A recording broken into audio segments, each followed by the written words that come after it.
Kisah ini tentang seorang insinyur bernama Solah Atiyah. Sebagai seorang insinyur, hidupnya sangat terbiasa dengan hitungan, logika, angka, dan perencanaan. Baginya, semua harus masuk akal. Tapi justru dari logika inilah ia menemukan jalan iman yang paling sederhana dan paling kuat. Kisah ini dimulai ketika Solah Atiyah akan membangun bisnisnya. Ia mengumpulkan 9 orang sebagai mitra. Semuanya adalah orang-orang hebat yang dipilih dengan sangat cermat. Ada yang punya modal kuat, ada yang jago mengelola bisnis, ada juga yang ahli dalam pemasaran. 9 orang ini dirasa sudah lebih dari cukup untuk membangun sebuah perusahaan yang sukses. Saat rapat pembentukan perusahaan hampir selesai, suasana terasa penuh optimisme. Tiba-tiba, Solah Atiyah berkata dengan tenang, "Aku ingin ada mitra ke-10.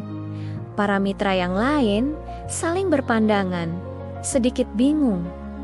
Jumlah 9 orang sudah sangat kuat. Siapa lagi yang dibutuhkan? Salah satu dari mereka akhirnya bertanya, "Siapa orang ke-10 itu?" Solah Atiyah tersenyum tipis, lalu menjawab dengan satu kata yang membuat seluruh ruangan mendadak hening. Ia berkata, "Allah."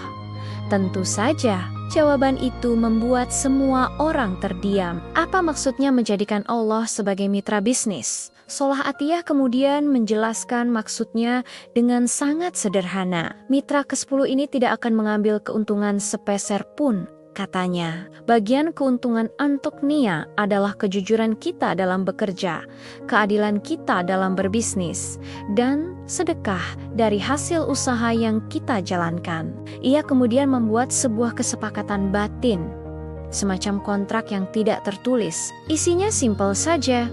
Pertama, tidak akan menipu pelanggan meskipun ada kesempatan untuk melakukannya. Kedua, tidak akan berbuat zalim atau tidak adil kepada karyawan. Dan ketiga, setiap keuntungan yang didapat harus selalu disisihkan sebagian untuk membantu sesama. Inilah kontrakku dengan Allah, katanya pelan. Beberapa mitra tampak ragu. Konsep ini terlalu baru, terlalu spiritual untuk dunia bisnis yang kejam. Namun, sebagian lainnya mengangguk, tersentuh oleh ide tersebut. Akhirnya, setelah berdiskusi, mereka semua sepakat untuk mencobanya. Bisnis itu pun berjalan. Awalnya tidak langsung melejit seperti roket, kadang untungnya kecil. Bahkan beberapa kali nyaris merugi. Tapi ada satu hal aneh yang mereka semua rasakan. Mereka tidak pernah merasa kekurangan, selalu ada saja jalan keluar. Proyek-proyek besar seringkali datang begitu saja, tanpa perlu dicari dengan susah payah.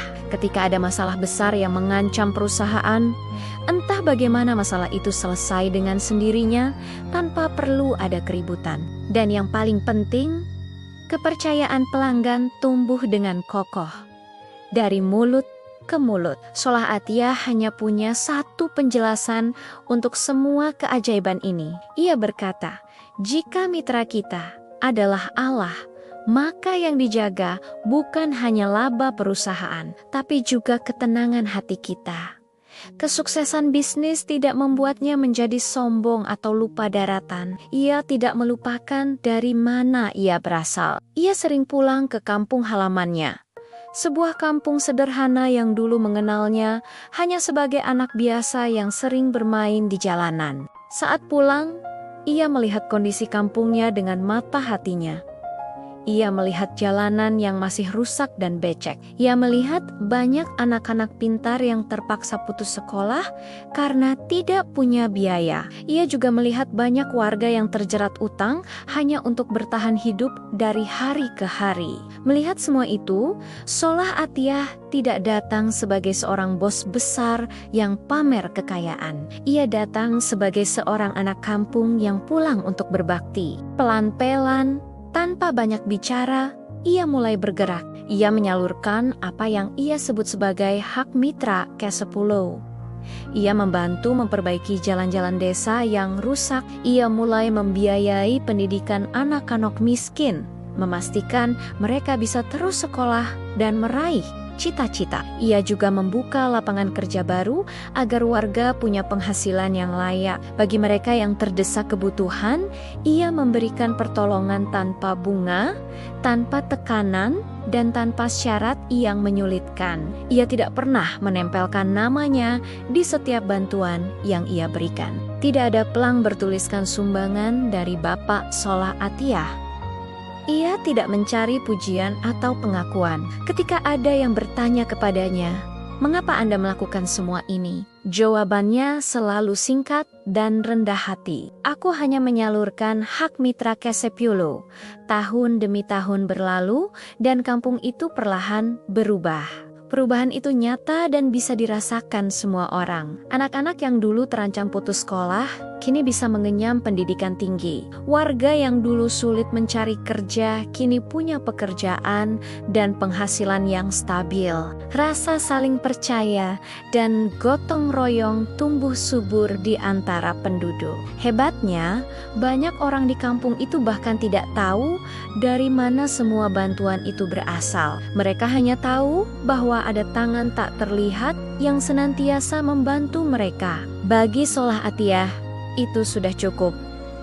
Cukuplah Allah yang tahu. Hingga suatu hari, sebuah kabar duka menyebar dengan cepat dari mulut ke mulut. Ir Solah Atiyah wafat. Tidak ada pengumuman besar di koran atau televisi. Tidak ada undangan resmi yang disebar untuk menghadiri pemakamannya. Namun, berita itu seolah punya sayap. Manusia datang berbondong-bondong dari segala penjuru, dari desa-desa sekitar, dari kota-kota yang jauh, mereka semua datang. Mereka adalah orang-orang yang pernah ia bantu secara langsung dan bahkan orang-orang yang tidak pernah ia kenal secara pribadi, namun merasakan dampak kebaikannya. Hari pemakamannya menjadi sebuah pemandangan yang luar biasa. Pemandangan yang tak akan pernah terlupakan. Diperkirakan lebih dari 1,5 juta orang hadir untuk mengantarkan jenazahnya ke tempat peristirahatan terakhir. Jalanan menuju pemakaman penuh sesak oleh lautan manusia. Masjid-masjid tak mampu menampung jemaah yang ingin mensalatkan jenazahnya. Suara tangisan terdengar di mana-mana. Bukan tangisan sandiwara, melainkan tangisan tulus dari orang-orang yang merasa kehilangan. Di tengah kerumunan itu, banyak sekali terdengar ucapan-ucapan tulus. Ada yang berkata, "Dialah yang menyekolahkan anakku sampai jadi sarjana." Ada lagi yang berbisik, "Dia yang menolong keluargaku saat kami terjerat utang tanpa pernah meminta imbalan." Ada juga seorang pengusaha yang berkata, "Dia mengajarkanku bahwa bisnis bisa jujur dan tetap sukses." Tidak ada pidato panjang yang memuji-mujinya. Tidak ada gelar kehormatan yang dielu-elukan. Hanya ada satu kalimat yang terus terdengar di antara ishak tangis orang banyak. Ia orang baik. Saat jasadnya perlahan diturunkan ke liang lahat, orang-orang yang hadir seolah baru menyadari sebuah kebenaran besar. Solah Atiyah tidak membawa serta hartanya yang melimpah. Ia tidak membawa serta bisnisnya yang sukses. Yang mengantarnya pada hari itu adalah sesuatu yang tidak terlihat. Kejujurannya selama berbisnis, sedekahnya yang tak terhitung, dan doa-doa tulus dari jutaan orang yang pernah ia bantu. Pada hari itulah, semua orang menjadi saksi. Mitra ke-10 yang dulu diragukan itu ternyata benar-benar nyata. Kehadirannya tidak terlihat oleh mata, namun hasilnya nyata dan bisa dirasakan oleh semua orang. Kehidupan Ir Solah Atiyah meninggalkan pesan yang sangat kuat untuk kita semua. Ia mengajarkan bahwa kesuksesan sejati bukanlah tentang seberapa banyak harta yang kita kumpulkan, melainkan seberapa besar manfaat yang bisa kita berikan untuk orang lain. Ia menunjukkan bahwa bisnis terbaik adalah bisnis yang tidak hanya mengejar keuntungan, tetapi juga membawa berkah bagi banyak orang. Dan yang terpenting, ia membuktikan bahwa harta yang kita sedekahkan di jalan Allah tidak akan pernah hilang.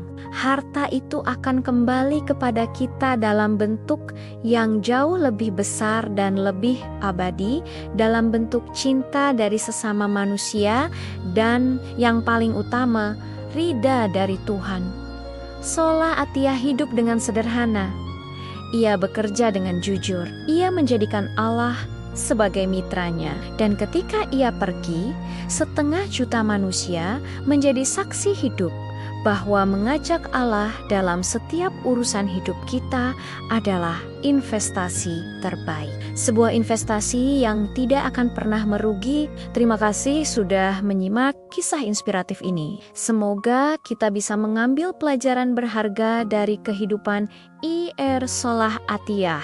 Jangan lupa untuk bagikan cerita ini agar lebih banyak orang yang terinspirasi. Sampai jumpa di video selanjutnya.